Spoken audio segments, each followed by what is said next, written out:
Hey everyone, and welcome to Liquid Liner Notes, a podcast that brings you interviews from the beverage and music industries. I'm your host, Danny, aka Hip Hops on Instagram. For this week's episode, I have Tab One, a Raleigh, North Carolina based MC and 1/5 of the hip hop group Kooley High. Tab, thank you so much for joining me. Thank you for having me. I appreciate it. Good And to I be know here. you guys just put out a new album, so I know you guys are busy promoting that and getting all that stuff out of there. So I know you guys are busy right now, so I really appreciate it. Oh yeah, absolutely. Uh, It is kind of a hectic time, but yeah, I've been following you on Instagram for a while now, and I love what you do. So I'm happy to sit down and chat. I appreciate that. So I'll start out with just how you got into music in general when you were like a kid. A kid, man, I don't know. It's weird when you get asked that question because a million thoughts start running through my head. I mean, the easy thing is I just was enamored with music from the time I was a kid. I grew up around it, whether it be like, my uncle played saxophone. He was a musician who was in a band called the Inman when he was younger. Opened up for like Marvin Gaye and Wow. acts that would come through Burlington, North Carolina. He still plays. My cousin's in a band too, and then church like choir stuff. But when I first heard hip hop, the thing I always go back to, the first thing I remember is like, MTV was a huge influence as a kid. Hmm. Um, and a lot of my first exposure to hip hop music, and then like local radio station 102 Jams. So my sister would record, she recorded DJ Jazzy Jeff, Fresh Prince, Parents Just Don't Understand. Hmm. And I remember like rewinding it and writing down all the lyrics and trying to memorize every word of the song. And yeah, third grade talent show, I danced to Vanilla Ice. Yeah, you still got that split in you. No, no, no, no, no. Yeah, I got to stretch more, man. Yeah, I cannot do that anymore. So just always like was drawn to music, entertainment. Um, my parents had a good record collection. We would always listen to music like on vacation, in the car, at the beach. A lot of like rhythm and blues and what they call beach music in North Carolina, but Mhm. it's just old school R&B basically. A lot of Nice. Motown type stuff. Um, so yeah, I don't know. And then when I heard uh, my sister's boyfriend got me Midnight Marauders on cassette when I was in middle school, and I mean that thing, it didn't leave my Walkman uh, probably for a solid year. And from there, it was like Diggable Planets, De La Soul, Far Side, The Roots, Black Star, Yeah. most stuff, solo stuff, anything raucous. I was just like, that was it, man. That Sound was bombing. yeah. That was my Yes. era too. Like Yes. I think I'm like I don't know, 5 years younger than you or so. So it Okay. was like the Rockets era was like Blue Scholars and like I don't know if you ever got into them. I remember them. I, Yeah, it I was kind of didn't have, later. yeah, I had like, I even had High and Mighty, Yeah. Pharaoh Monch, Internal Affairs, like anything Raucous put out, That is awesome. Lyricist Lounge, all that stuff. And then like as far as like actually performing music, I have a friend group from guys I met in elementary school that I am still like I texted them today, like we're still tight. And everyone I surrounded myself with, from elementary school through high school were just music heads. And not just hip hop. Like I was more the hip hop guy. Hmm. Um, it's like super stuck on hip hop. Like that's kind of all I wanted to hear. Um, but guys that would put me on to all kinds of music, and friends who were in like punk bands and rock bands, and I would hang out with them while they would rehearse. And I was in a cover band. That was my first band. I sang, even though I don't sing very well. But we covered like Goldfinger and Green Day and Oh 311. man, that's the like Goldfinger and stuff. That's what I was into in like middle school. And Yeah, the way I got into hip hop was like there was a Punkorama or something like that compilation CD, I remember those. and like Atmosphere and Sage Francis were on there, and that's what like Okay. got me into hip hop, which was weird. But Yeah. um, What era of Atmosphere was that? Was it like God Loves Ugly? I think it was God Loves Ugly, or maybe I think that track was off of the Can't Believe How Much Fun We're Having or something like that, where he's sitting in the chair Okay. and he's All got like right. a mohawk or something like that. I'm like kind of blanking. Okay. Um, but I think it was after God Loves Ugly, like that next album after. But, so yeah, God. you made the transition to decide to like express yourself or like create art through hip hop, because I mean a lot of people are fans, but you decided to take it to that next level. Like Yeah. what? Yeah. Well, I mean, I wrote poetry, horrible, angsty poetry as a kid. But I always liked to write and kind of create my own words on the page. And then when hip hop came along and I started just sitting in my room all day, just listening to CDs and like reading the liner notes from the CD booklets. If it had lyrics, I loved it because I would just follow along, just memorize stuff, and it came very naturally to me. It's like memorizing rap lyrics, and I liked doing it along with the songs. And I was like, man, if I can memorize this and do it pretty well, like mimicking it, then maybe I can do this myself. And I started freestyling a lot. Um, there was guys in high school that rapped, actually middle school, and that I would like. Yeah, I played football, like JV football, Mm-hmm. and there'd be freestyling in the locker room or at parties. Like somebody would put on instrumentals. Sometimes we would just put on, like, I remember freestyling over the Chronic 2001. Even with the words going, we would just Yeah, rap over top of it. yeah. So High school was wild. I never made the jump to like doing it, but I can remember like in the lunchroom, people were making beats on the tables, like which was like a yeah, pen yeah, and just making beats and people freestyling. yeah. We never had that. I wish, or I wasn't part of it if it happened, but I'm kind of envious of that. I love that. And when did That the name? So Tab, I know is your initials, but when did you start like using that name? I think I came up with Tab One like senior year of high school when I really started rapping. Um, that was the first time I like performed rapping. My friends had like a jazz kind of band, and they played um, Dynamite for the Roots, and I did all the verses. So that was the first time I rapped like with the band or like performing rapped. Um, and after that, I was like, this is absolutely what I want to do. Yeah. I was Yeah, gonna so say, so that it first wasn't time went my well. yeah. First time went well. I did the whole song, and then like I wrote a verse that I tried to do at the end. I got through most of it, and I think I kind of fumbled it, but I also realized I was decent at performing. I was comfortable on stage, and uh, I've learned even more so over the years how to like if things don't go exactly as planned, how to like kind of play it off and still make it feel natural and look good. Yeah, So it was just an awesome experience. Um, that's that's awesome. Yeah, I'm still learning that with the podcast thing, which is at a much like smaller scale, and I don't have a crowd of anybody around me. But it's yeah, tough. yeah, It's tough even being in front of one person, let alone like hundreds or thousands. yeah. I applaud you, man. I've thought about starting a podcast, even with Kooley. I feel like it would maybe kind of help us engage with our fan base a little more.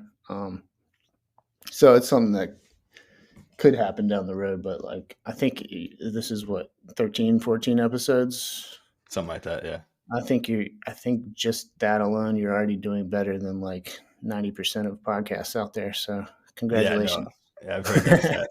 I appreciate that.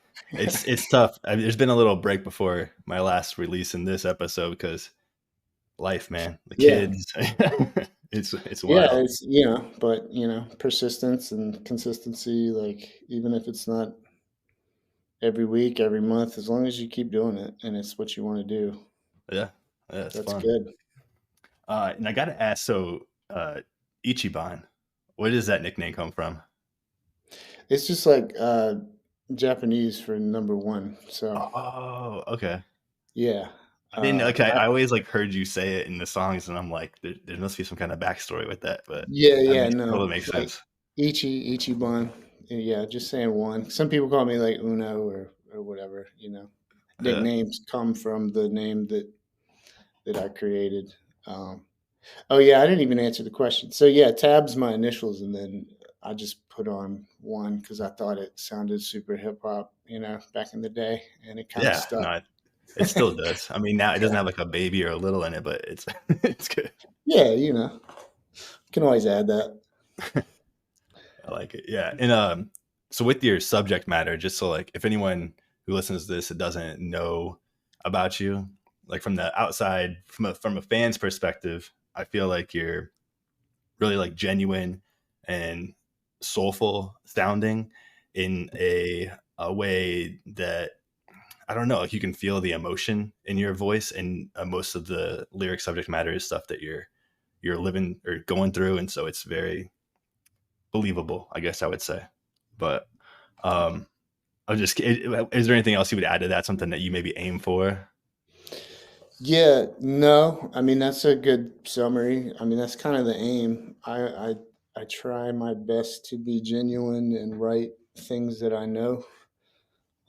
I've never tried to be somebody that I'm not. If anything, maybe I'm right. Just writing stuff that it's almost like I'm writing self help for myself sometimes. Yeah, I mean, Like it's I definitely. I never mean, you want it hear. to come off preachy. Like if it ever feels that way, like then I would remind the listener that like, hey, I'm talking to myself. So um, yeah, and if it's soulful, like that's the music that I really love or have always gravitated towards. Even in hip hop, it's my favorite MCs are like Common, Most Def, um, people that are just beautiful writers. Even if Yeah, you read even if you read their lyrics on a page, it still translates well without a beat at all. So yeah, that's the aim. I feel like I'm getting better and better. So I'm always just trying to compete with myself and outdo whatever came out last. yeah. And I feel like it comes off as that you're really a true fan of the culture and everything as well. Like I feel like you guys have various nods to different groups who have come before you or are coming up now, and I feel like you guys are, as a whole, you guys put a big um, influence on that, and I feel like it really shows like how much of a fan of the culture and how much you guys respect the culture. Word. Yeah, no, I'm glad that translates. I mean, we definitely are. We're all fans kind of first and foremost. Me and Digits especially send music back and forth to each other all the time, like to check out hey, have you heard this album? Yeah, And not just hip hop stuff, jazz. Digits is into like ambient stuff. He'll send me, anything. Uh, I don't care. Like, send it to me if you think it's good, and I'll give it a listen. yeah, yeah. And I've gotten into jazz because of hip hop as well. Like when you start discovering where the samples come from, and Yeah, yeah, it's like a doorway to all kinds of other music. So yeah. that's how There's I some. got into jazz. Have you listened to any like the UK jazz that's out now that's got a quite a sort of like hip hop vibe to it? Like, give me an Uh, example. like Yusef Days, Oh yeah, or okay, yeah, like that yeah. whole What's scene the is black classical music? Yeah, yeah, His that was most his that latest. album is incredible. And then Yeah, like Tom Misch, I don't know if he's yeah, UK or not, but he is. Yeah, he's awesome. I know he's on that album too. But he has yeah, some tracks so with De La, which is super cool too. Tom yeah, Mick does. Yeah, I've heard those. Yeah, yeah. So just to go, so from we were going into like the high school stuff, and then you decided to go to NC State. Were you always a state fan growing up? I was. My dad played football for NC State. Um, Oh, he was like an All American high school player. Uh, Played tailback, and I grew up. We grew up in the same hometown. Like I went to the same high school as my parents, Burlington, North Carolina, and growing up, everybody would tell me, "Oh, your dad was he was the man." he was a So legend. Yeah, yeah, so I always heard stories, and my dad went there. He graduated from state. My sister went to state, and then I went to state. And I've always been an NC State fan. So as you can imagine, this March Madness was pretty special. yeah. You guys had a nice little run, and to knock out Duke is Yeah, something. it was. Yeah, I couldn't believe what was happening. It was awesome. But yeah, so ended up at state, and that's where I met Charlie. I think I met Charlie first. We were at like a keg party, and there was a DJ spinning instrumentals, and there was a cipher, and I was rapping, and then he started rapping, and we were both. It was the first time I met another rapper that I was like, oh, this is kind of like on my wavelength, and I liked his style. He was funny. He had good energy. Yeah, Charlie's the man, and then we ended up having an econ class together, and he knew Marlena Rhapsody, and they worked at like Foot Action or Foot Locker or something like that. And he said, "Hey, we're thinking about starting this hip hop organization on campus. Would you be down?" And I said, "Hell yeah!" So we had to fill out the official paperwork to start a campus organization, and then through that, we met Digits and Foolery and Synopsis and a whole gang of other rappers, beat makers. I think we had some graffiti writers, you know, all kinds of stuff. And just started putting together we would have meetings, and then we started putting together like parties and MC battles, beat battles. And then at one point, we all the artists got together and we recorded a compilation album. Um, what was it called? I that can't wasn't. remember. No, you're good. That wasn't the. Was it the one that had to do with summer, or was No, that that that was was the the first. Kooley? That was the first Kooley High release, Summer Sessions. I think it was just called the H2O mixtape.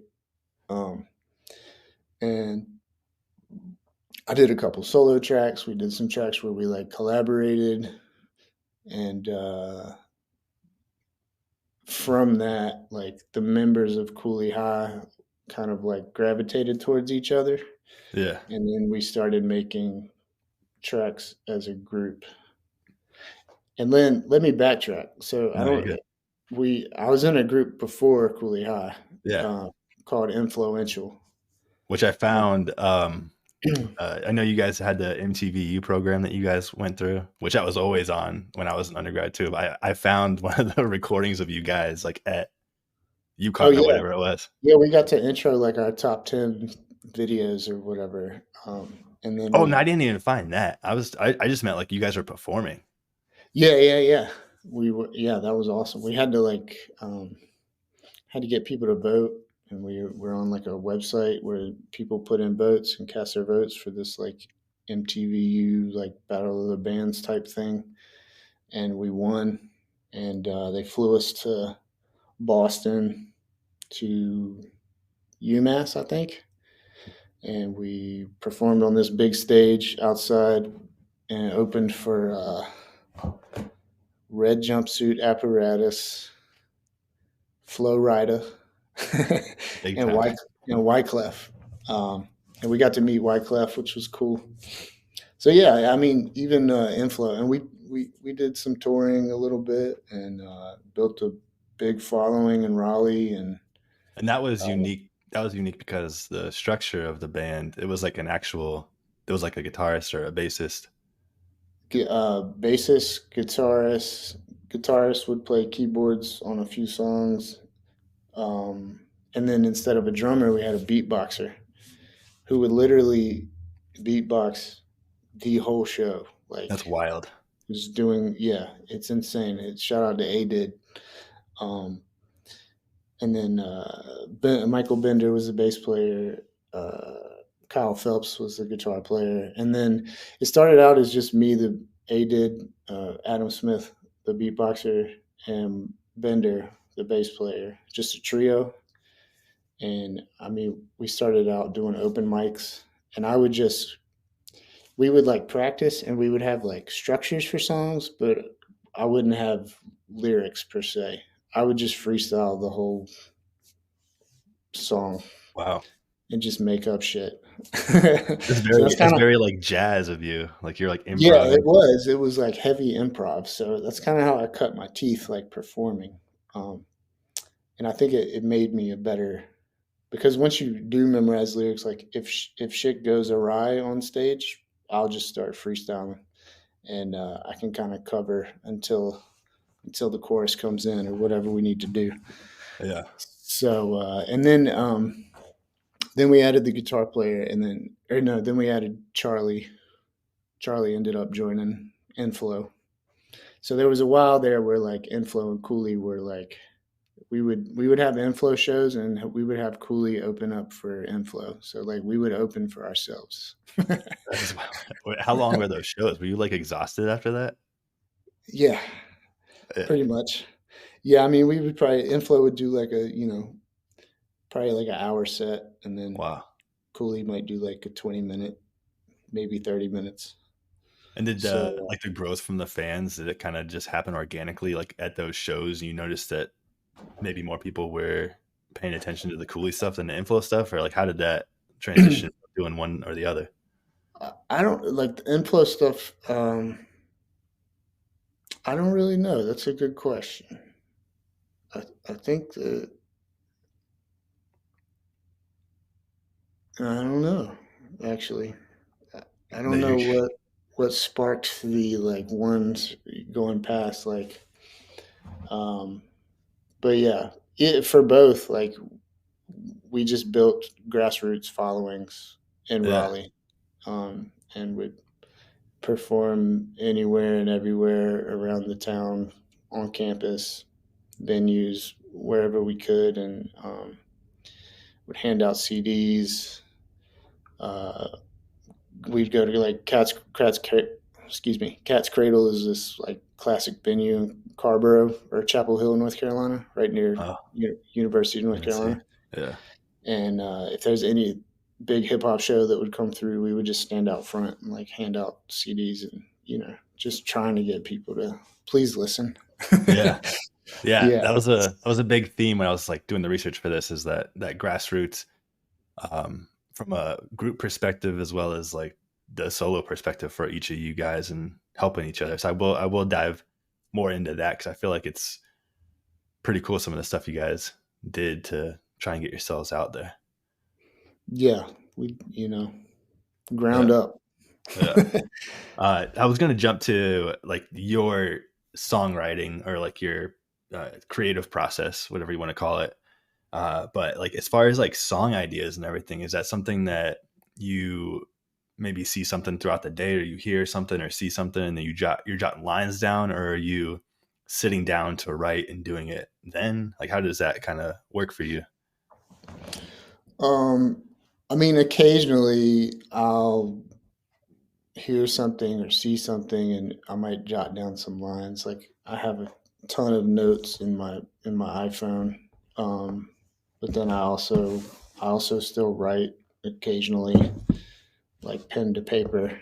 Hmm. Um, but yeah, I mean, usually it starts with the beat, so I'll have an instrumental playing, and what I've been doing lately is it's never 100% the same, but more or less, I'll have a beat on. I'll either like have an idea for the first line, and then I just kind of like free. I don't know. There's not Just a freestyle kind of. You're like freestyling. yeah, basically, kind of, unless it's like very specific subject, you know.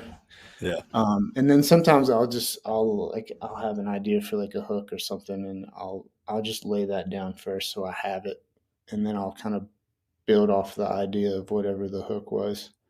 Hmm. But yeah, it's almost kind of like freestyling. So, and I'll even like hook the mic up and then loop the beat in GarageBand and just like start kind of like nonsensically mouthing like a cadence, Hmm. like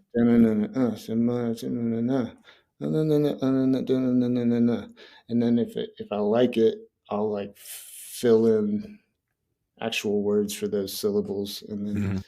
try to like keep that going until I either want to switch it or whatever. So I don't know, man. It's kind of hard to explain. It just kind of like comes Yeah. But that's and awesome. So you're kind of, do you like listen to the instrumental stuff and you're just like waiting for something to move you, and then that's when you kind of like start building off of that? yeah, the beat has to like it's almost like it pulls something out of me. So it's like, and I think that's where a lot of the soulful aspect comes because those are the types of tracks that like just kind of move me or compel me to say something or write something down. So yeah, it's very free. I try not to like overthink it and Hmm. try to make it as organic as possible and not force anything. I used to get like really frustrated when I would sit down and write because I felt like I have to do something. Yeah. But I've gotten way less harsh on myself and just like if I'm feeling it, yeah. If it gets to a spot where I feel like I'm like forcing it now, I'll just put it down and then I'll come back to it. So I mean, it's got to be much better for like the work quality, but also your mental health and everything. yeah, yeah. And it's like you want it to come from like a good place. So like if you're angry, Yeah. well, I mean, not that good songs can't come from anger, but Right. Right. Right. Yeah. I know yeah, what I you're don't want saying. to be frustrated. I want to Yeah. like have fun with the creative process. So Yeah. I feel like I've gotten to a good space with that. That's good. Good. Yeah. And is writing for Kooley versus doing your solo stuff, do you approach that differently? It depends. Sometimes like if I know it's for Cooley, I'll put like a pressure on myself. It feels like I have like a homework assignment or something, you know? Yeah. So I've tried to like a lot of all infinite, the new album. Some of the verses were verses I had either started writing or wrote to like other shit I was just working on that I Hmm. had laying around that I was like, let me try this on this beat and ended up sounded really cool. So yeah, I tried to just like I feel like this album we were in a good spot because Charlie just put out the Charlie tape. Hmm. Before that, put out we had a good thing going, and I put out Balancing Act and Glory in the Weight, and I feel like we were both getting to just I don't know. I felt like we were both just kind of stepping shit up lyrically and with our flows and content and everything. So I just had a good feeling about what we were creating. Yeah. Um, but yeah, no, I try to approach it the same.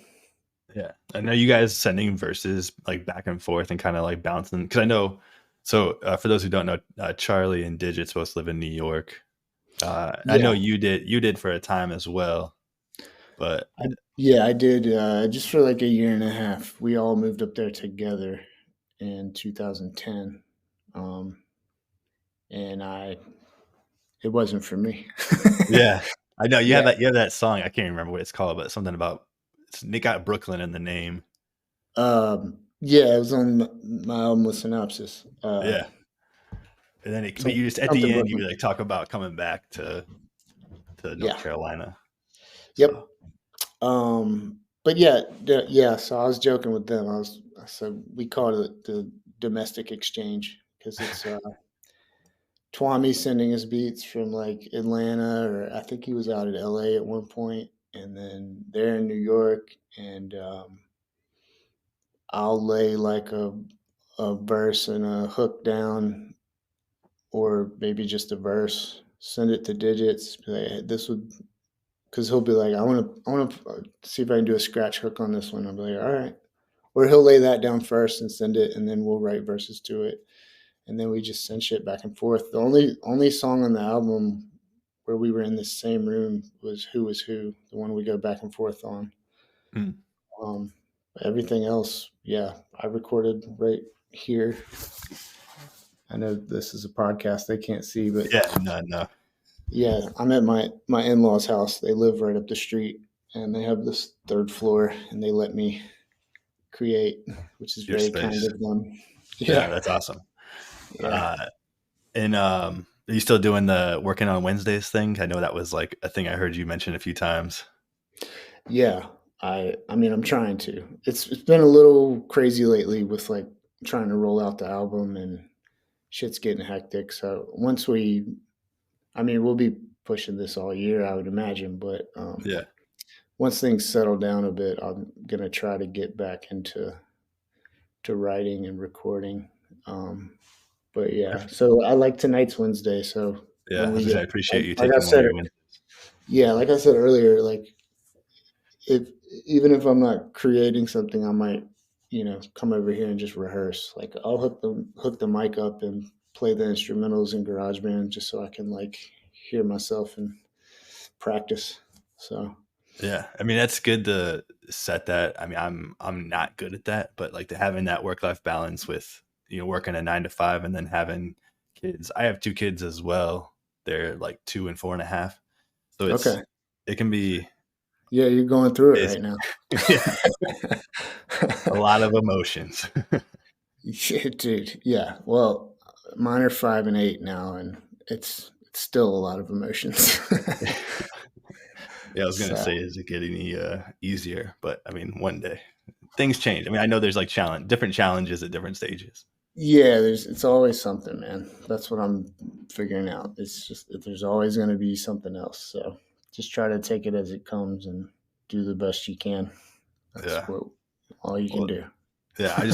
I wanted to say that it's admirable like what you're able to put out because I mean I have trouble even just doing like this podcast and post on Instagram as like a fun little hobby, let alone Yeah, doing full albums and everything like that. So it's very commendable what you're able to get done and get out there. I appreciate it. Yeah, yeah. Well, yeah. I used to struggle with like the discipline of actually creating the music. Um, so it was like kind of pulling teeth for me for a while. Mm. Um, but yeah, I just making that one tweak. Like it's, if you commit to even just one night a week, and then you do that consistently, it adds up. So like I already have pieces of my next album that I've been working on. Oh, Um, nice. but it's gotten to a point where it's like I have like almost the whole album's worth of one verse and hooks, and then I Got to come up with the second am verse. struggling to sit down and write the second verse again, or write it, a bridge or whatever. So Yeah. I'll get there though. Yeah. I mean, yeah, once your like mental state clears up after pushing this, maybe it'll spur some new things. Yeah. And but So, going with your verses and everything, who would you say is like the person you look to that maybe inspires the your flow or the way you write? um, I mean, like most Yasin Bey and Black Thought are like my favorite MCs. Um, Pasta News and Dave from De La. Uh, and it just like people that flow Hmm. like a beautifully a beautiful cadence that just rides the beat is like my favorite type of MCs. Um, Sometimes I don't even care what you're saying if it sounds good, you know, Yeah. Yeah. unless it's just ridiculous shit. But yeah, I just love MCs who can ride the beat. But Which I think, I'm go ahead. also fans of like I love Aesop Rock too. Like I'm a fan. Like I don't mind sitting and listening and trying to figure out what you're talking about, Yeah. which you have to do with someone like Aesop Rock. Yeah. So, Pharoah Monch, I don't know. I could list a ton, but yeah, just people who ride the beat and have something to say and seem genuine, and you know. Which I was gonna say, so I literally have this written down here, but that your flow, I feel like your flow and the way you can like manipulate it, like over all kinds of types of beats, I feel like you're really good at riding the beat, like you said. Like I feel like your flow goes well with like so many different styles. Like it's not even just like jazzy hip hop instrumentals. It's like all sorts of stuff. Thank you. Yeah, Yeah. I try to I don't know. Even I started like messing around making beats for Glory in the Weight, and so I try to like do some off the wall shit sometimes, or I like when like I don't want to be pigeonholed into like a certain type of beat, you know. Hmm. Um, Yeah. I mean, you had some stuff I was like, I was really digging, like trying to find some of your features and stuff like that. And there was like mhm. a guy named like Style Mistia or something like that. I don't even, I might be saying that wrong. Was it Or was it the Lefty no, that mixtape? was a different one. That one too, though. That one was like uh wild. I'm trying to remember this Style guy. You only were like on one song with him, and it was like just on Bandcamp. So it was like I couldn't even find it on Spotify. I'd have Damn, to can like you look it send up. it to Yeah, me? I'd have to Sometimes I look it up. forget. Sometimes I forget some of the features I've done. Yeah. But yeah, that's what just going to say you're kind of like a chameleon with that stuff. And I feel like and I don't think you're going to take this offensively. I don't mean it offensively, but I feel like you're like like slight southern, not that you have an accent, but that slight southern kind of gives you like a swagger when you're rapping Hmm. that I think it aids Yeah. you and assists No, you. yeah. Okay. Yeah, I could see that. And I don't take offense to that. That's where I'm from. Yeah. No, I'm from Florida, so I don't have like a an accent per se, but like my dad's from West Virginia and he has a super thick accent, so Oh, okay. I know. Yeah. Um, yeah, that's interesting. Yeah, I wonder if people ever like hear that in my voice, because a lot of times when I meet people, they're like, "Oh, you're from. You don't sound like you're from the South," but it It's comes not. out. Yeah. If you were saw me around my friends from Burlington, it'll come out a little more, you know. Yeah. No, I know what you mean for the family and that when they start getting with the other family from West Virginia and stuff, it gets a little thick. Yeah. Um, but yeah, going into some of the albums that you had. So your first solo album, was it The Tabloids? Yes. Yeah. And that one, I want to say, so I hadn't heard that one until I started doing the research for this, for Oh, interviewing really? you. Oh, Yeah. I that's feel like pretty. I had heard some songs, but I didn't like sit down with it. You know what I mean? Yeah, that's still one of my. I'm still to this day proud of that album. I Uh, loved it. Like I was listening to it like I don't know, I listened probably a couple of times, but like on the train on the way downtown to work and stuff like that. But I just wanted to point out that was 2009. But I wanted to point out that Iron and Rhyme song when that came yeah. on, the Iron and it's Iron and Wine Yeah. beat, and I was like, this is insane in the We best did way. all we did was loop it too, like, we didn't add Yeah, anything to it, and I don't I hopefully I'm a huge Iron and Wine fan, so I don't know if they've ever heard it, or I hope they don't flag it.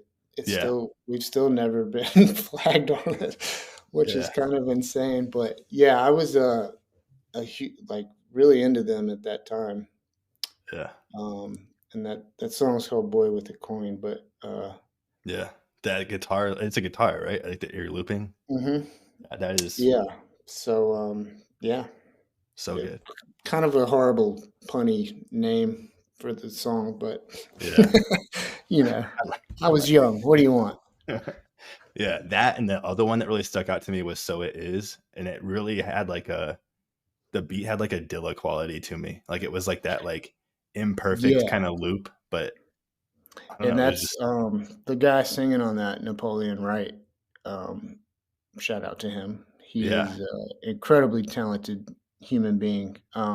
He made that beat, and he's also singing on it. Yeah. Oh, So it is, and there's another song on there where he's singing the hook.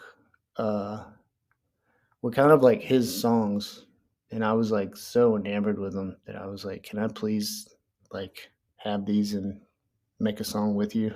yeah, Um, and they ended up on the album. yeah, But and I yeah, that's cool, man.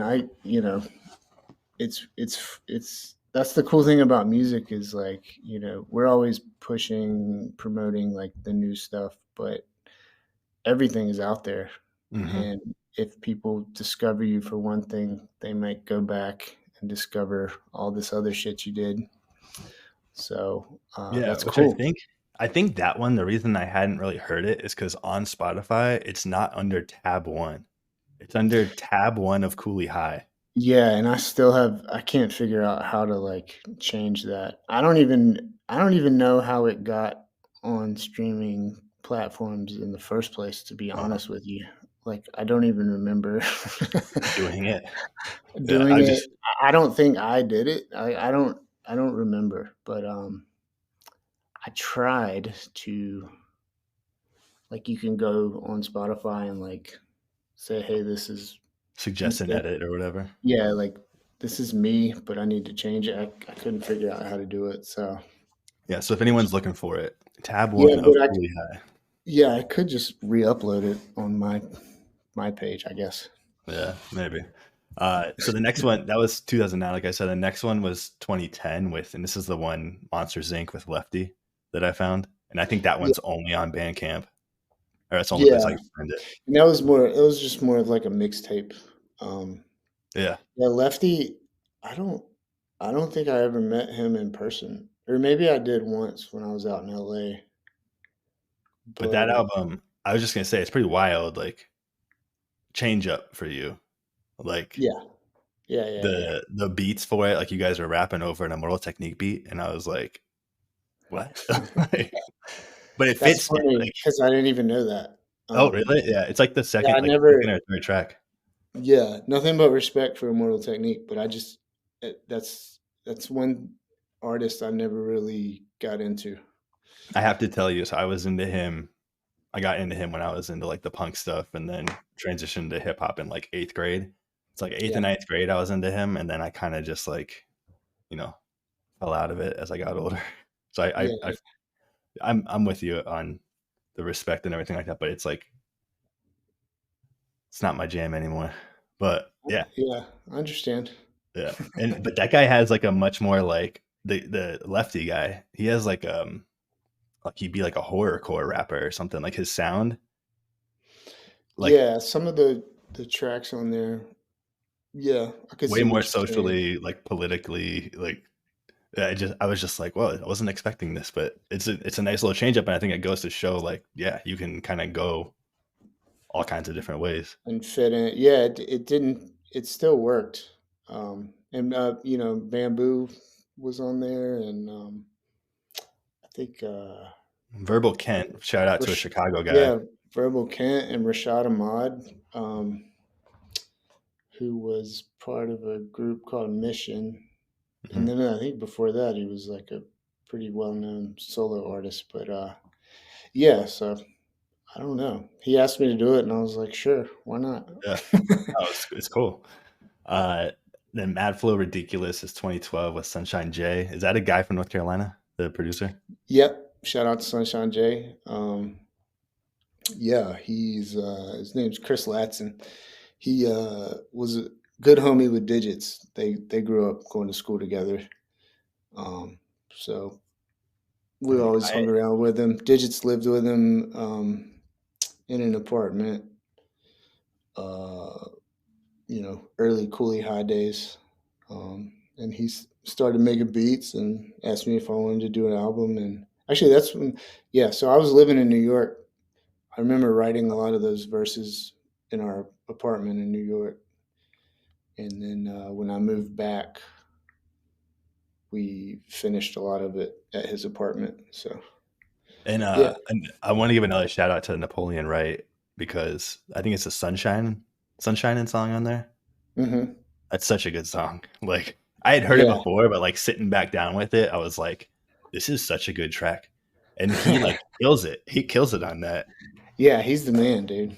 Uh, It made me look. I like found him on Instagram because I was like, is this dude still making music? And I dude, and he makes music. He makes beats. He's a produced a beat. He's a documentary for you guys. I saw. produced a documentary. He does video work. He does illustrations. He does animation. He's a b-boy. He's in a b-boy crew. He's an awesome break dancer. Wow. Like, the guy does everything. Yeah. He's a great dad. He just had a kid not too long ago. Yeah, and he's married to Foolery's sister. Oh, really? Yeah, That's, so it's like small um, world. yeah. That's awesome. Yeah, I really love that album as well. Um, Thank and you. then Sincerely Tab comes up next, and that was like 2016 ish, maybe. Hmm. And that's with Yep. Synopsis, who's one of the producers in Kooley High. Yeah, he produced the whole thing. So that was our first little joint. We had always talked about doing something together, just the two of us, and did most of that at his apartment here in Raleigh, or at the time. Mm-hmm. Um, and yeah, That the one thing I want to say about that album is I told you I was from Florida. I'm a big Rays fan, and in the One Life video, you're yeah, like in Thailand wearing a Tampa Bay Rays hat, which obviously is your initials. But I yeah, was like, when I saw that, I was like, no way, because you always see Yankees hats and everything. And then yeah. I saw the Rays hat in, like back when it came out in like 2016 or whatever, and I was like, this is crazy. That's dope. Yeah, I did buy it because my initials, but it also has a bit of a like the Durham Bulls are the farm Durham team Bulls, yeah, for AAA, the Rays, so it's pretty cool. yeah, But yeah, yeah, no, that album was fun to make, and there's some jams on there. yeah. Like, That's another. I mean, all of the albums. I feel like they have some gems on there, and I'm not even just not just saying it because I'm because I'm talking to you, but yeah, they're no, good. It's good stuff to listen to. thank you. Yeah. And then that kind of brings to Balancing Act with 2020, Hmm. and that one. Some of the. I mean, like, that's really about like maybe something that like hits home with me is that like work life balance, like we were talking about earlier, and sort of you go through telling the story about your son being born, and then going on like through life and like what challenges that brings. Yeah, um, and then like yeah, and like during this time, like other Kooley High albums have been released too. Right, So right. we put out Never Come Down in I think 2017 or 2018. I think 2018. And it was just like a really long process. And then I was kind of getting burnt out on, you know, it was just a lot, like life and having kids and full-time job and all the other stuff was, we're getting much older at this point. So it's kind of like a lot of, hard realities of life. Like, Hmm. it's time to be responsible, take care of the family, but I still want to make music. And Balancing Act kind of came out of like frustration, like, all right, fuck it. I'm gonna just work on something for myself that I'm really proud of, and that really just, I don't want any other cooks in the kitchen. I just want to like reach out to the producers I want to work with, which was at that time Technology had been sending me. He produced the bulk of that EP, Hmm. and then two of the tracks were by the other guys from like DC, Maryland area, who Yeah. are all they're awesome. So is Technology, um, and just started writing really about what was going on in my life at the time, and Yeah. the joys, the hard parts, the making kind of mundane everyday shit sound cool. Yeah. I, Finding magic in the mundane is what I like to say, yeah. I mean, because that's it's what you got there. to do. It's always there if you look around. So Yeah. um, And the way you incorporated like your son's voice and like recordings and stuff like that into it, it just seems yeah, like, I mean, it's like, it's a cool little like snippet of your life in an album. I mean, it's just like, yeah, yeah, I don't know. I thought it was a cool it concept. is. Yeah, when I look back on it, from time to time I'll go back and listen to it, and then like my wife took the album cover photo, and Hmm. I love that my kids are on the cover, and um, the cover. I got so many comments on the cover, like Yeah.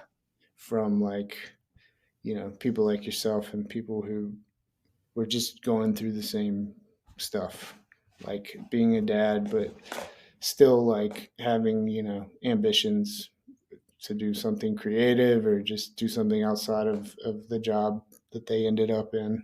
I don't, Hmm. I don't know what you do for a living, but I mean, I don't hate my job, but it's not. Yeah, no, Not what I ever wanted. It's not what I dreamed of as a kid, you know. yeah, I'm an environmental attorney with the state. So it's a Okay. desk job pretty much. So Yeah. Well, that's yeah. noble, though. Yeah. Yeah. Um, But one other thing I wanted to ask about with that album is that was the first album you pressed on vinyl for yourself. And I just yes. wanted to maybe know, like, uh, I know there's been some, I don't even know if you followed up with Crates or whatever, but there's been like a lot of like kind of shady stuff going on with them lately. But I just wanted to know, like, at that time, sort of how that crowdfunding thing went and how that experience was. I mean, for me, it was good. I did like the crowdfunding thing. It was, I mean, like I was saying earlier, where I just wanted to do something that where I had total creative control. Um, that was another thing I wanted to try. Hmm. I'd never gone that route. Crowdfunding, I'm always kind of like I feel weird about it. Like it, I don't know, makes you feel a little like a charity case, but Yeah. at But the same time, it's like you're offering something. It's not like you're just asking for free money. yeah. They And if it they get doesn't reach the limit, it's yeah, no if it doesn't obligation. reach your limit, they get refunded, and then it's all good. So with the help of fans and I had some family members who probably bought more than they should have. I was able to hit the goal, and I think I only have like two left, except maybe my cousin who bought like 20. I need to hit her up and see if maybe I can buy those back off of her. Yeah. have a little more merch at the shows. But Yeah. yeah, I haven't heard about what's going on lately, but for me it was a good experience. I think I would have done it. I was a little naive. It's like it's on a 10-inch, which is an odd size. Yeah. Um, I learned more about vinyl after that. Like if you leave more space for the grooves, like it'll sound better. Yeah. Um, But but yeah, I don't know. You have it. Does it sound good when you play it? yeah, sounds fine to me. Okay, well, I'm not cool. like a huge audiophile person. I will tell you that. I'm I not just like the either. music. So Yeah, unless something just sounds horrible. But yeah, no, sometimes like MP3 wave, whatever, I can't tell the difference. I don't know. yeah, no, Yeah, uh, I do know a good record does sound good though. There is something yeah, about it. yeah, just yeah. It's something about the like ceremony of doing it is like dropping the needle on the track and stuff like that. And Yeah, I don't know, it's nice to absolutely. have something physical because of the like you said, the liner notes is just cool. Yeah, Um, I agree. so jump into the next album. the latest album of your solo stuff is Glory in the Wait in 2022. And this Hmm. was a release that was done. It was recorded written and recorded during the pandemic. Yeah. Yeah. So I guess, shit, when did the pandemic really start? 2020? Yeah, it was like March 2020 or April 2020, something like that. I still don't understand how it's 2024 already. I know. My son was Yeah. born in October before the pandemic, so it was like that's the only reason I can remember like exactly when it happened. Yeah. That's wild. Well, it's a good thing it was before. Because I've heard stories like during Yeah, where only could be certain in number or of people can go in and yeah, out.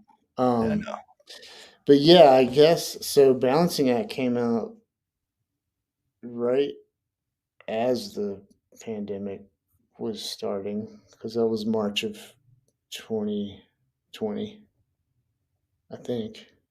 Yeah.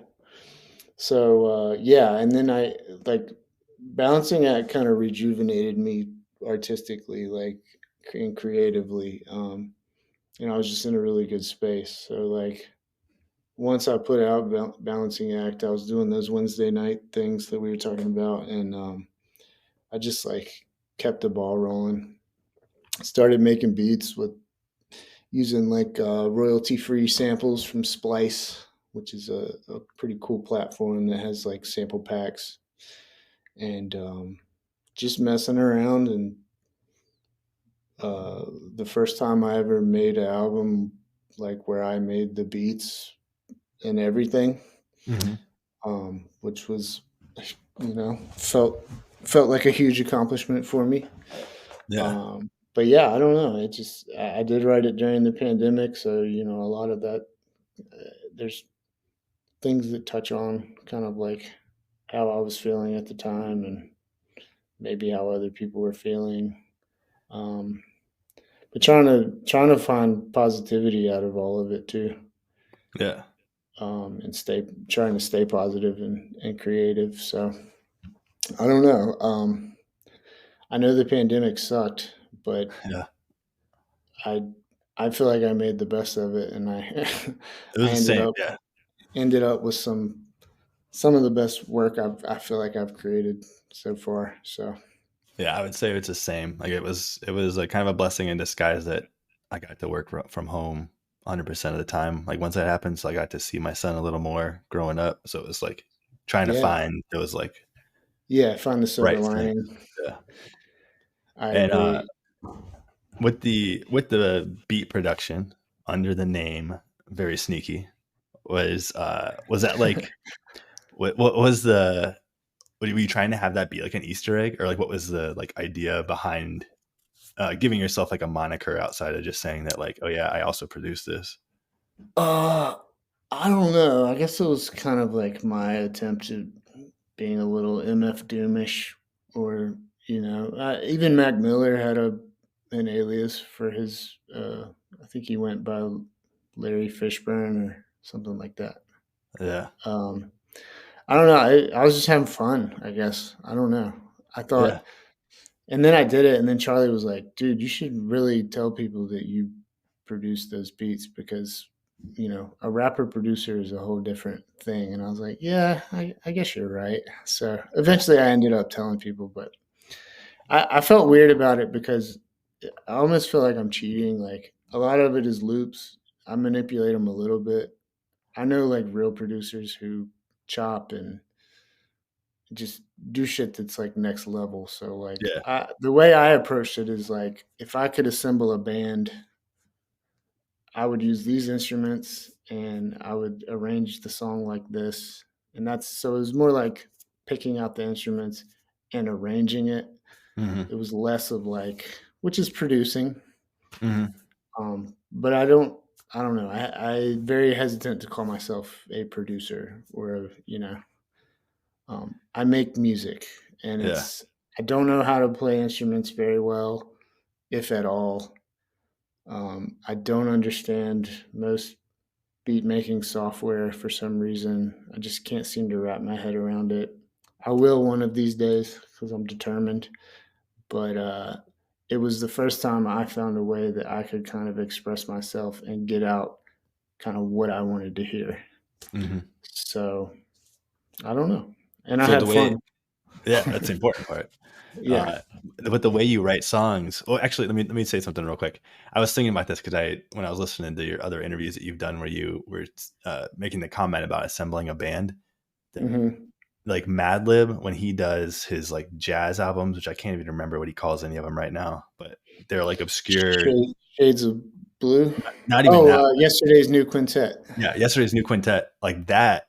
I've read interviews where he's talked about like that's what he does in those. Is he's just like assembling a band by taking like instruments and stuff like that. And I just wanted to say like it's like there's something like still like cool and admirable about that.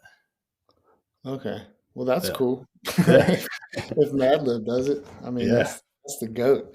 Um, yeah, yeah. I don't know. I guess it's more of me being self-conscious about it, but and I yeah, also know there's like these like super like beathead dudes who will eat you alive if you I don't know, if they smell it on you that you're not like using an MPC or something, you know. So yeah. it's I know whatever. it's that it's. I know what you mean, but because it was funny, like knowing hindsight 2020, but like listening to you in some of the interviews, we were kind of like playing it off like you did, like it wasn't you, and I'm just like laughing inside. Yeah, kind of ridiculous. I have to go Yeah. back and listen to this. Um, Yeah, I was just having fun basically, and I yeah, like no, the it's name. cool. I like the name Very Sneaky. I thought it was kind of cool. So Yeah, I like it. I wanted to ask. So I know you released that on Bandcamp first for like the first year. I just wanted to see how that experiment went, like what you thought of it, after the fact now, and is that something you would do again? Or yeah, yeah. I mean, this streaming stuff. It's just I don't know. You spend a lot of time getting people to go listen to your music, and then they do, or they might. Um, it just takes so many streams to earn a dollar. So Mhm. it's nice to have platforms like Bandcamp. Um, it was definitely worth it. Like um, people supported, which was awesome. Um, not like life changing, but appreciated very much so. Yeah. And it's like it gives you a direct mailing list to people who like. I wanted to find like you can post shit on Instagram all day. You can people might find you on Spotify, but like just because they follow me on Instagram doesn't mean they're really like listening to my music, you know? Mhm. Not necessarily. They might just be on Instagram all the time, like I am, because I can't put my damn phone down. Same. But yeah, it's a problem. So I wanted to like do my best to directly connect with people who are here for the music, you know, and Mhm. find out what that audience is and what they look like and directly tap into them and let them know when I have a new song or a new album or whatever. So, Yeah. yeah, I'm grateful that Bandcamp exists. I hope it doesn't change with like the acquisitions and we'll see what happens. I don't know. Yeah. Well, I I appreciate it. I will say I think I found you guys because I was like doing like a Ninth Wonder radio playlist on Spotify one time, like years and years and years ago. Oh, So I think really? that's how I found you guys initially. That's Um, cool. So yeah, way back. there's definitely good parts. Yeah. I Yeah. mean, like Yeah. I'm on Spotify every day. So, and it's how I listen to most of my music and Yeah. how I Not discover try it. I was gonna say not trying to stand up for like the streaming services. I'm not No, doing no, that. I understand. Um, yeah, I mean, I say all that, but then I still pay for Spotify and because I love music and I want to hear it. I just wish, um, I don't know. I wish there was I wish it Better was way. more fair to the artist, I guess. Yeah. So, Um, last thing, I'm gonna jump into Kooley stuff real quick, but I just wanted to say a couple of the other features that really stuck out to me was the G Yamazawa "What's Good." Uh-huh. That is a banger, and Yeah. the I the love that music song. video the music video looked like it was like crazy fun. It was the most fun music video I've ever been on. And like I was my son was a toddler at the time and I wasn't getting out much. And then G wanted me to come shoot the video and I show up and it's this crazy house party. Yeah, I was like, oh man, this is so much fun. you're sitting on the Um, roof. yeah, it was a blast. So shout out to G, shout out to De facto. Um, yeah, good time, man. I love that song too. Like, and anytime G is around or is performing, he usually hits me up and says, "You want to come do what's good?" And I'm like, "Absolutely, yeah." That's awesome. Yeah, I was playing that so much that like the one summer, like either right after or when it came out or whatever like that, to where like my wife would like look at me like again, like seriously. Nice. Yeah, that whole album is fire. That shit's Yeah, good. yeah, G's the man. he's great. But the other artists I feel like you guys like work a lot with is the Tanya Morgan crew, and that Yeah, kind of goes with the other guys also. Like they're I feel like kind of like folded into that realm now too. yeah, Um, yeah. We toured. We did like a short tour with Tanya back in the day. I guess around the New York era when we were in New York. But did quite a few dates with them and got to know Vaughn and Don Will pretty well. Um, I think Charlie and Digits see Don Will still occasionally, and actually Vaughn moved down to Raleigh, and he lives in an apartment complex not far from my house. But I don't see him very often, but occasionally I'll see him out. But yeah, Vaughn P's he's one of my favorite MCs. Uh, yeah, if we're talking about like flow and his voice and unique just voice. like Sounds like he's yeah, having fun. yeah, and just slick lines, like very humorous, but like I don't know, he's so smooth. I He's love got Vaughn that like P. kind of like flat delivery too, where it's almost like a deadpan comedian Yeah, sort of. yeah, and he's like that. Like if you talk to, he's fun to talk to. He's very funny. I always enjoy my conversations with him. Yeah, Uh, he's good people. so we'll jump into Kooley, and I want to talk about the newer album, which we have been talking about, but um, just to mention, so it's as of now, it's the two MCs, you and Charlie Smarts, and then Hmm. the two producers, and Foolery yeah, and synopsis. synopsis, and then DJ Ill Digits Yeah, on the ones and twos, as they say. yes, Um, sir. and I wanted to. So Mecca Records, is that something that you guys created? Yeah, yeah. And we have a LLC. That's like our record. That's our label. So, Oh, but it's us. We run it. And we're the only artists on it. yeah, But like if I put out like Glory in the Weight and all my solo stuff is on Mecca, and Charlie's yeah. solo stuff is on Mecca. Oh yeah, going Um, back to the 10-inch, the balancing act. I yeah, noticed it had the Mecca symbol on the back, but I also noticed when I was looking at it again just recently that it has very sneaky also credited on there, and I was like, that was a sign, like it's a little sign. But yeah, absolutely. sorry, Yeah, I had him put it on there. that's Yeah, awesome. Mecca is it's Middle East Coast Carolina always. That's Ah, which is a phrase that comes from like inflow. Charlie made that up. We had a song it was like Middle East Coast Carolina always. The Mecca microphone checkers is where I stay. Um, so that's where it comes from, and we've just always stuck with that phrase. But yeah, so it's every member of Cooley is a co-owner or primary partner in the LLC. that's awesome. Uh, So and it kind of goes to the grassroots stuff we've been like hinting on going into there, but like having your own label, putting yourself out like that, and doing a lot of cool things like the documentary I mentioned with Napoleon Wright called One Day. I found that on YouTube, which I hadn't seen that before. Digging, yeah, that was pretty cool. yeah, it's wild. Sometimes I'll go back just to like for nostalgia and watch clips of it. But yeah, that was like we were. I don't I don't know. I don't want to toot our own horn too much, but like I do feel like we were doing a lot of creative things in the North Carolina scene that no one was kind of doing yet. Not because we're some geniuses. I think we just kind of lucked out and we're trying new things.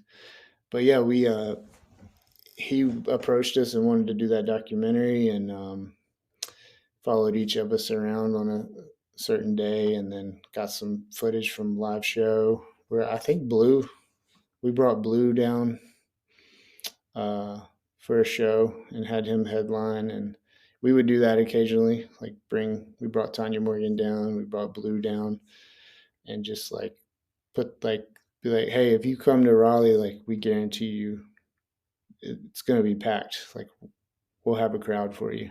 Yeah. Um, so that was cool to have that footage in there. I think Ninth was at that show, and Rhapsody was still in the crew at the time, and Yeah. yeah, it's funny to look back at, but it was very cool. And then when we finished the documentary, we hit up a local movie theater and said, "Can we screen this?" And they said, "Yeah." And then we sold out a movie theater, so Oh wow. for like a one night screening. So we were just trying new things, and you know, beyond like just come see us at a show or buy our album, like what's something else we can do to like get people engaged. And that was a fun night when we did the documentary premiere. That was cool. Yeah. And yeah, you guys have been like going through that. You guys have like longevity now where you guys have been putting out music for, I don't even know how long has it been? I don't want to say it, but Yeah. yes. It's been a minute. But you guys have kind of like gone through various like eras of the music industry, and you guys have had, turmoil is not the right word, but you guys have had like little hiccups or ups and downs, and um, it's been cool. Like, I didn't start following you until like 2012 ish, but it's been cool like watching you guys grow, and then even like looking back. Um, I didn't know you when you were starting out, but looking back at that as a fan, it looks like it was like a good fun time, and you guys made it through everything. And Rhapsody leaving maybe is like the biggest thing, but you guys kept it going and doing your thing. Yeah, we always just decided to just keep on pushing forward. Yeah, yeah, that document that was one of my favorite jobs actually. When I was The delivering catering job. cake. Yeah, the job was so fun. I wrote a lot of raps in those vans, just waiting to pick up food or whatever on the back of the pickup sheets. Well, And it was funny when I was watching it because I think you're towards the end. I think maybe Foolery's after you, but you're like everyone else is in front of you. So I'm like seeing everybody, in their car or whatever, or like Charlie's walking, and then all of a sudden I see like you open with like getting in this huge white van, and I'm like, is Tab driving a giant white van? Like, and then I realized it was your catering van.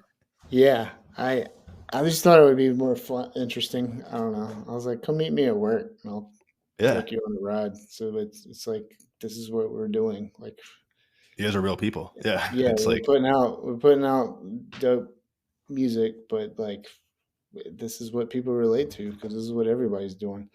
yeah. So And you may this may be what you were alluding to earlier, but I heard you say a quote of a lot of the focus was beyond the skill part and how to present it.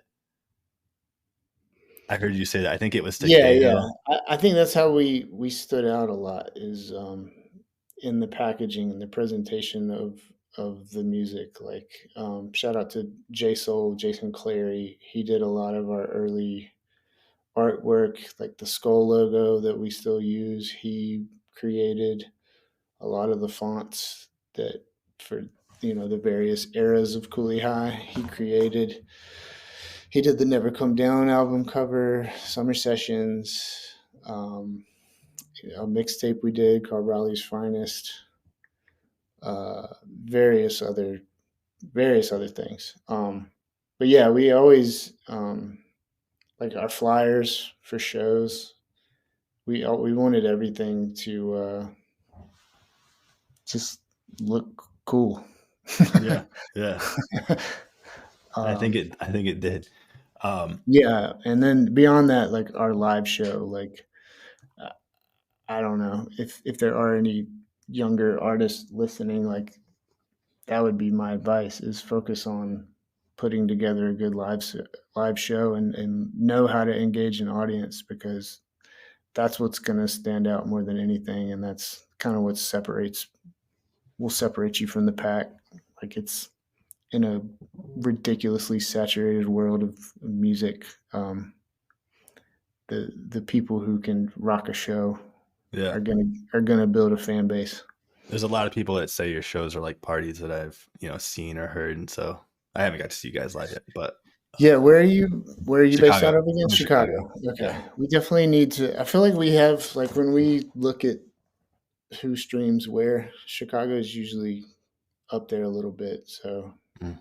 maybe if we get the word out, we can make it out that Do way. I something would like love that. to. I've never been to Chicago, so Oh I would yeah. love to. Yeah, I'd Yeah, love I to mean, come out. even if you just travel here or whatever, let me know, whatever, and I can try to Hell show you yeah, guys around a little bit.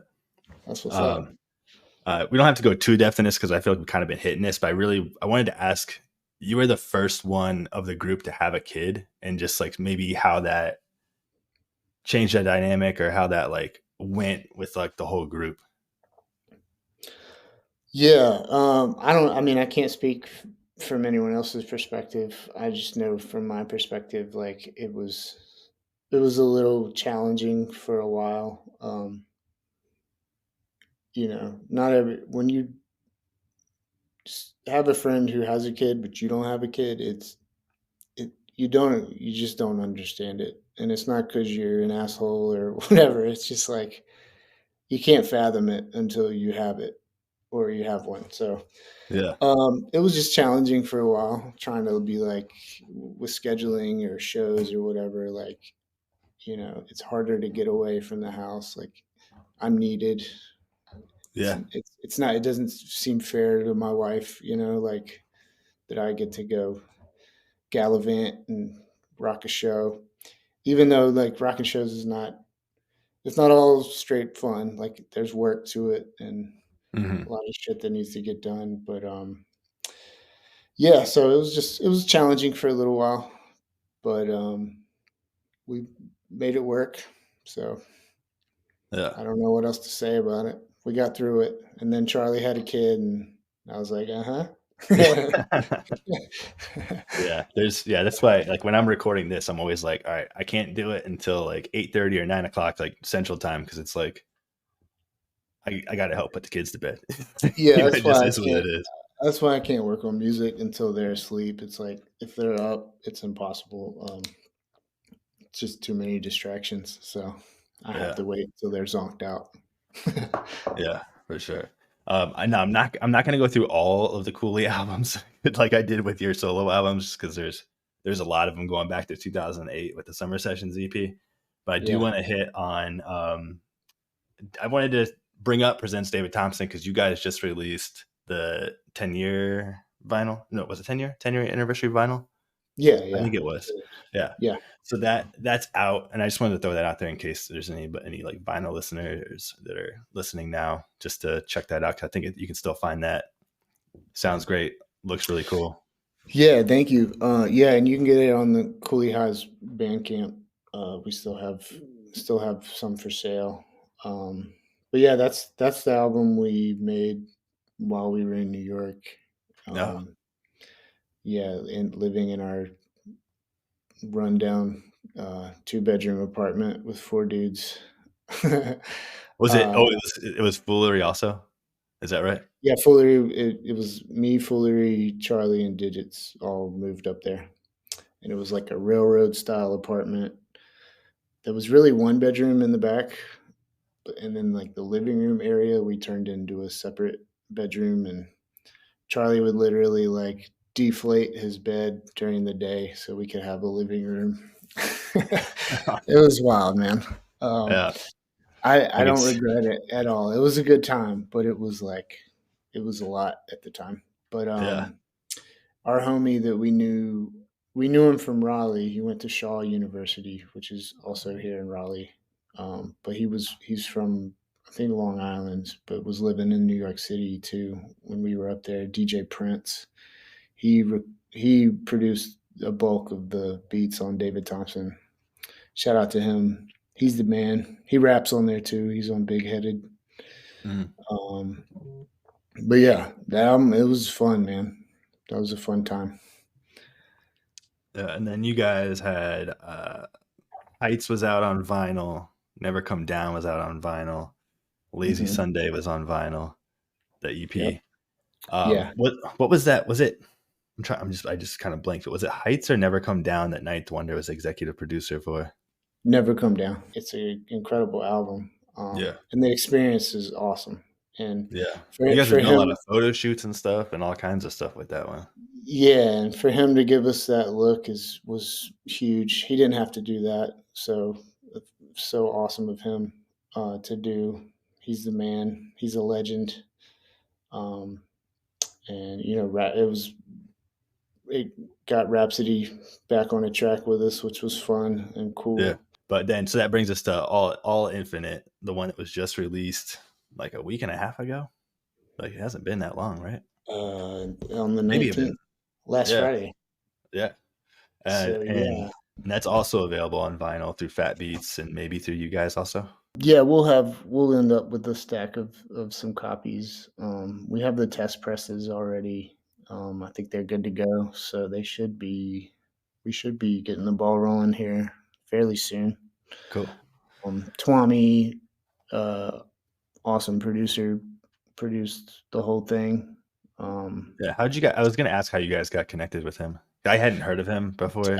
he was in New York, I guess a few years back, and Digits met him. He ended up at, I don't know if he was at Digits' house or Digits' homie's place in New York, and Tuamie was there, and Digits said he started playing beats, and he like didn't stop playing beats for like over an hour, and they were all just like fire. So I guess Digits linked with him, and he sent us a folder, and we were just gonna like do like a track, and then but the one folder he sent had, you know, probably an album worth of worthy beats. So we ended up writing a handful of songs and then like pitched the idea of like a joint album, and he was on board.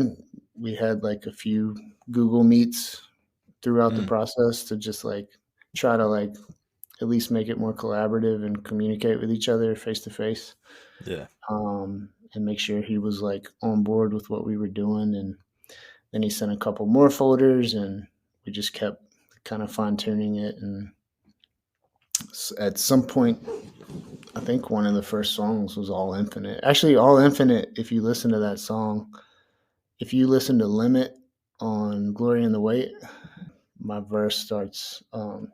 It's basically It's the exact same cadence. Like I wrote the Limit verse. I think wrote that verse and recorded it on the All Infinite beat, and then it was early in the process, and I was still working on Glory in the Weight, and I liked that verse so much and how it fit on that beat that I had. I put it on that, and then Digits and Charlie were like, they liked it, and I was like, I gotta rewrite it. Sorry. So I kind of like kept the same cadence. Cadence and So structure. I'll go back and if you listen go to back that. and listen to them, you'll hear it. I'll Um, definitely go back and do that. so yeah, and Um, I don't. Yeah, we just started building. I mean, Tuamie, he reminds me of like Dilla.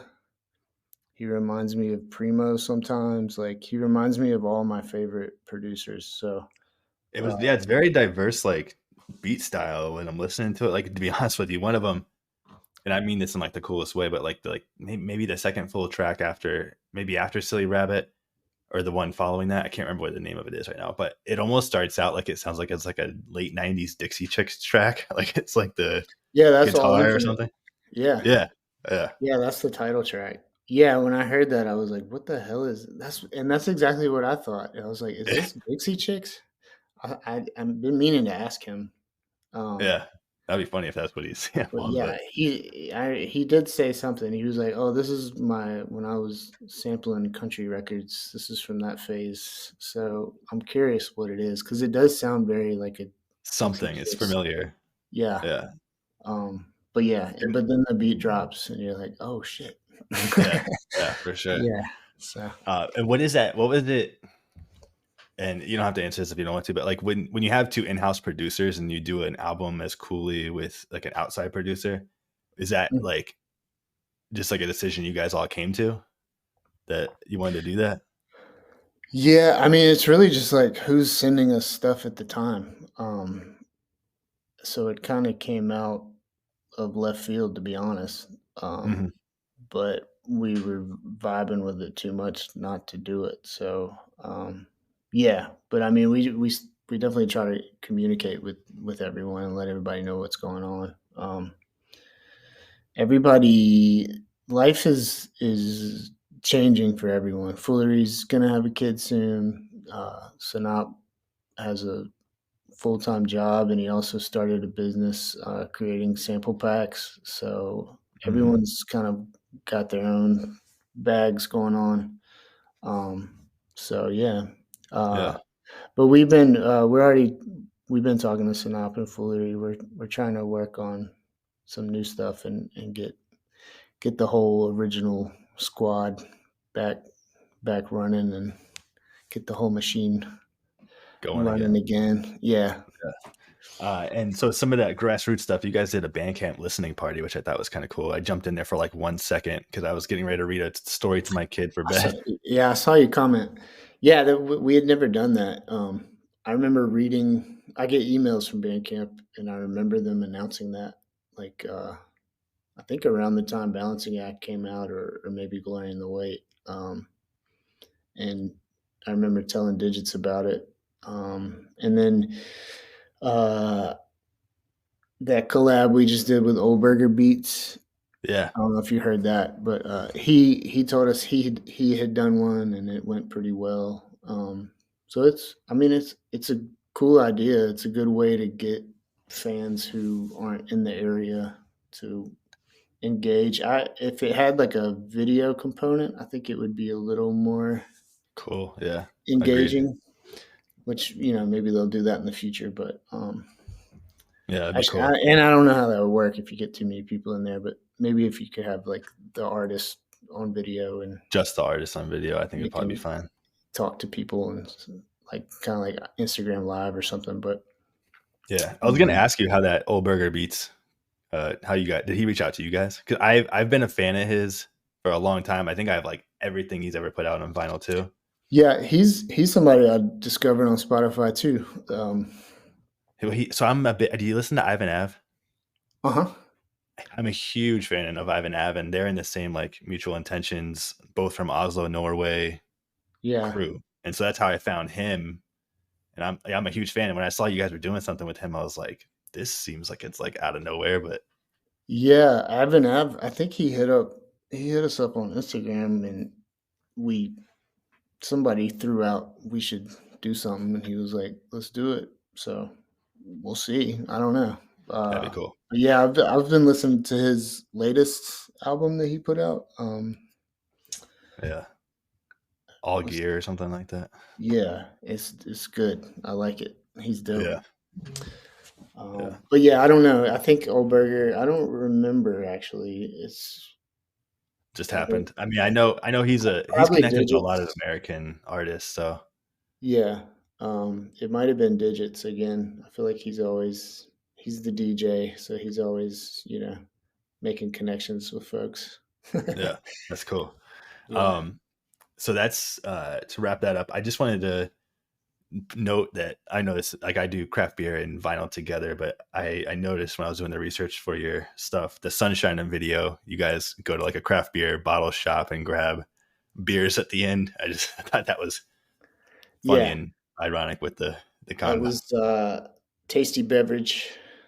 I think they closed, but I think they reopened. So Uh, yeah, good I bottle looked it up. shop. It looked like they were still open. So Yeah, there's a lot of, I mean, microbreweries are huge everywhere and bottle shops are too, but North Yeah, Carolina, I feel like especially has a million yeah. And you breweries. guys are performing at Burial Brewing's new Yeah, venue Friday. Eulogy.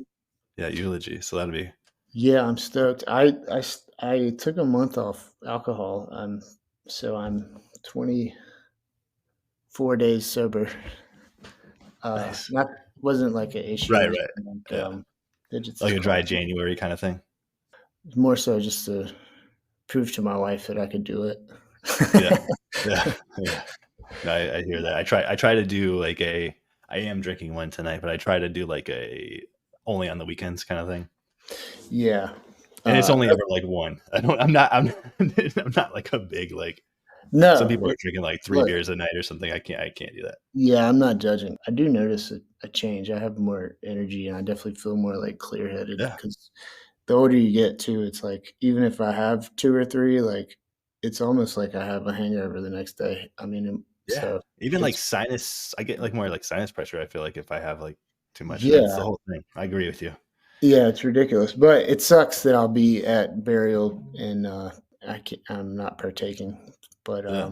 we also have a show the very next day in Raleigh, and we have to be back. We have to drive from Asheville. We have to drive to Asheville, rock the show, and then leave right after and drive all the way back to Raleigh, which is about a 4 hour drive. So it's probably best that I don't Yeah.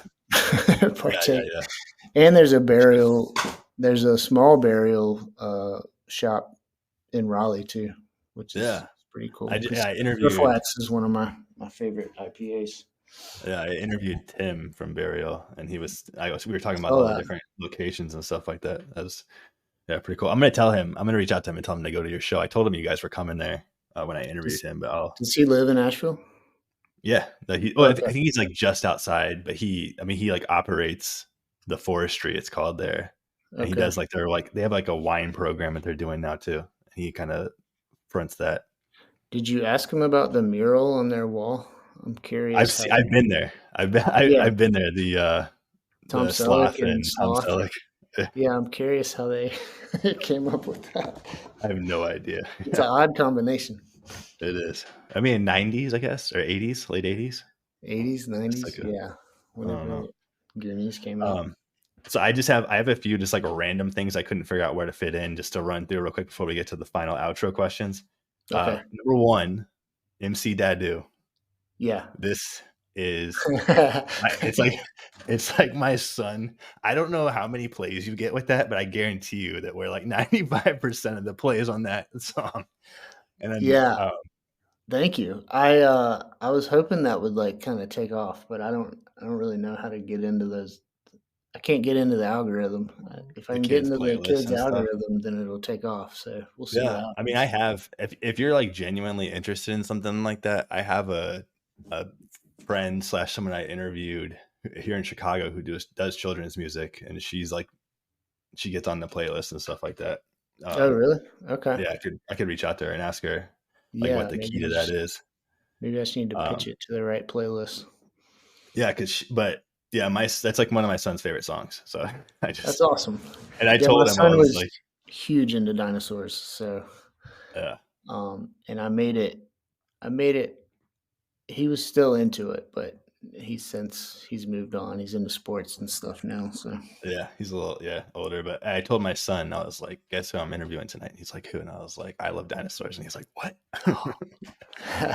Super That's stoked. hilarious. That's awesome. So the other thing, so some of your other passions I noticed, photography.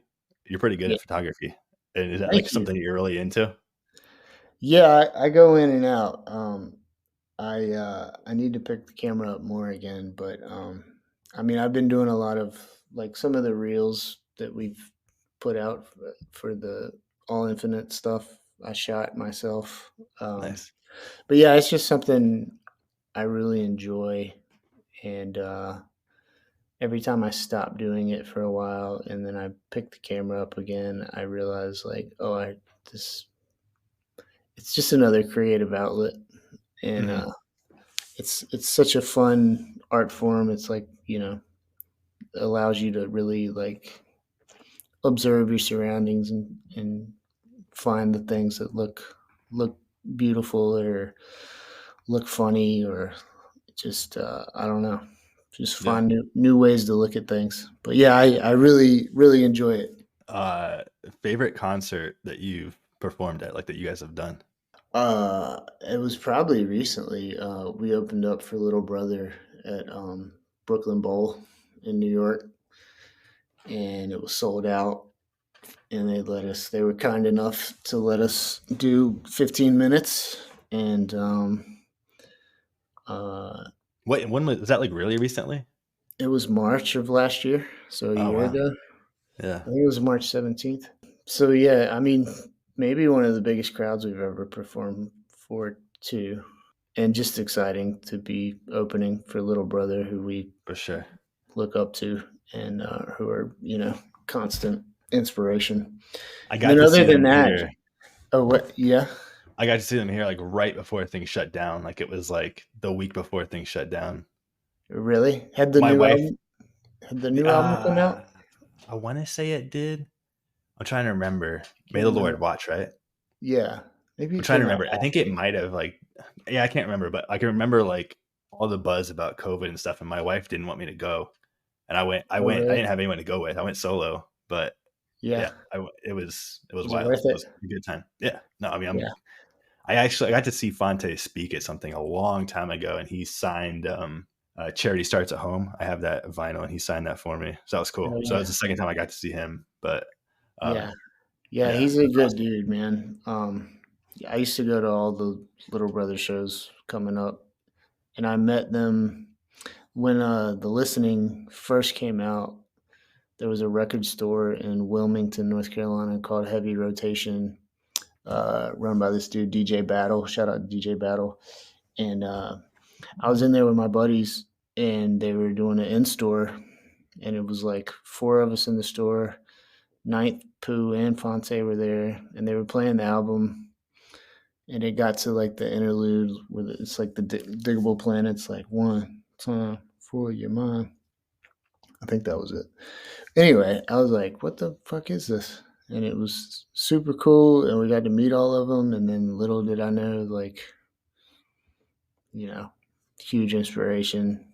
We would end Yeah, up doing shows with them. End up working with Ninth, like that's awesome. open for Pooh a few times. Like, just I don't know. It's crazy. It's like you always want to do bigger and better things, but like to be honest, like I've already all the shit we're doing already is like stuff I always dreamed of and never thought Yeah, never thought I'd be doing. So I try to remind myself like if high school you knew you were doing this right now, he'd be freaking out. So yeah, appreciate it, you know?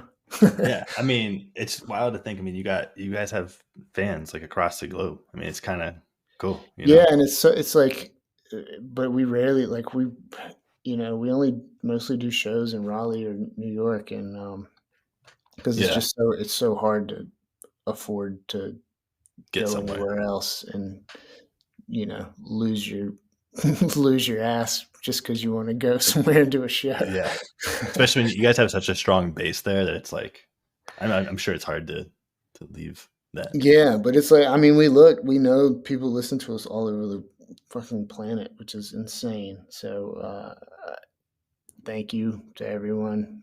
I guess if anyone is listening, appreciate it. Yeah. Yeah, so you just gotta remind yourself and be grateful. Yeah. And last thing before I get to the outro questions, I just wanted to thank you because you're the one. This is probably a couple years ago now, but you put me on to Culture Wall and Tyler Childress, and Oh, I really? was yeah. Like I always listened to like I grew up listening to country, like '90s country with my mom, and then I've always been into like indie folk, but I kind of like just like you know wasn't paying attention to new country at all. Yeah, Just sort of like I opened actually your eyes I to it. remember messaging you back and forth about that. Yeah, I think Sturgill Simpson was what got me kind of back into that world, and then a little bit later heard Tyler and Coulter somehow, and Yeah. was like completely enamored with it for a while there. Yeah. Yeah. I mean, I'm the same. I fall in and out of like genres or Yeah, whatever. I have to be in a mood. Like I always listen to hip hop, but other things I kind of have to be in a mood to listen to. Um, Yeah. yeah, what? Oh, I was thought of another concert. So I got the first time I got COVID. I Rage Against the Machine came to Raleigh, and a buddy of mine hit me up and said he had an extra ticket, and I was a huge Rage Against the Machine fan in my younger years, and Yeah. still listen to them though. Yeah. Because as far as like mixing rock and hip hop, I don't think anyone has ever done it or will do it any better than they have. And that show was fucking amazing. And was I got COVID after it, but I would do it again. It was it was that good. Yeah. No, that's awesome. I haven't got to see them live yet. All right. So is there anything else you wanted to add? Yeah, this Go. will be out after your guys' show, so I apologize for that. But go to the next show that they have Yeah, that's going on. fine. Go to Kooley High's Bandcamp. Go to my Bandcamp. Check out the music. Check out All Infinite. I think it's our best album yet.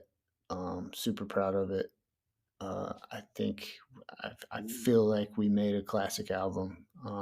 Time will tell, but I Yeah, truly feel that way. And it's just a good thank one. you. I You want appreciate to you throw it? reaching out to me. No problem. I appreciate you. Do you want to throw your socials out just in case anyone Yeah, looks it's for you? just I'll tag you, of course, but yeah, at tab1, TAB underscore ONE on Instagram and Twitter. I'm mostly active on Instagram. Uh, cool.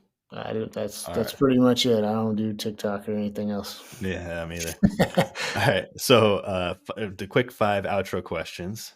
Number Okay. 1, favorite beverage, Favorite beverage.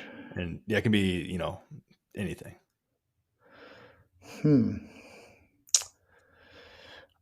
I'll go with the beer in the spirit of the podcast. I'm trying to think like what my favorite is. I'm an IPA guy, so any decent IPA. Usually, Wicked Weed Pernicious is my go-to.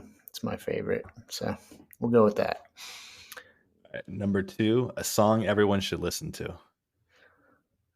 Respiration by Black Star. Very good. All right. 3 is favorite concert you've been to, but I'm going to throw is Rage Against the Machine the answer there. No. Well, it's up there. The Roots at Ah, Radio City Music Hall. Um, back in the day. that's awesome. Incredible show. Love the Roots. Favorite place to have a beverage? On my back porch. And number 5, what's your guilty pleasure for music? Guilty pleasure. I don't know, man. I don't really feel guilty about listening to like I don't like I Yeah. love like Whitney Houston. Yeah, no, that's good. I feel like I need to like it has such a negative connotation to it. Like I really want it to be like, what's something you listen to that nobody else would know you listen to? Like that kind of thing. Yeah, but I know what You you know. mean. Yeah, Yeah. I know what you mean. I mean, even like I don't know, my kids are as much as I want them to like listen to Tribe Called Quest and stuff, like they don't like it when I. It's not that they don't like it; they're just like this This is isn't dad's music, yeah. kids bop. Yeah. So I've grown to appreciate like catchy pop songs here and there. Um, Yeah. so Cool. yeah, Yeah. but Well, that wraps up the outro questions. And I wanted to thank you again for taking the time to do this, and I appreciate it. I know it's getting late over on the East Coast now. So thank you again very much. thank you, man. Yeah. And until next time, everybody, try some new beer and listen to some new music. Cheers. Yeah, you know you feeling it. Intricately kicking with my gentleman. Him and shit dripped over drums and the instruments. Having fun with the syndicate. We take the sum, add it up, shit is infinite. Slow down, Tab, you killing them. I ain't been the same since the boost dropped adrenaline. Assembling all these syllables and synonyms to get in where I fit in. I figure I fit in with the wind, so I'ma flow till I float on. Now if you rappers feeling chilly, better put a fucking coat on, cause it's about to get blistering. Look, I've been on the sidelines, sitting, chilling, listening. And I ain't hearing nothing interesting. Nothing about the fact that we are infinite beings. It's got me seeking out the reason and the meaning for breathing. Believe it came from a creator and my neighbor is needed. It's all infinite. I got the feeling you.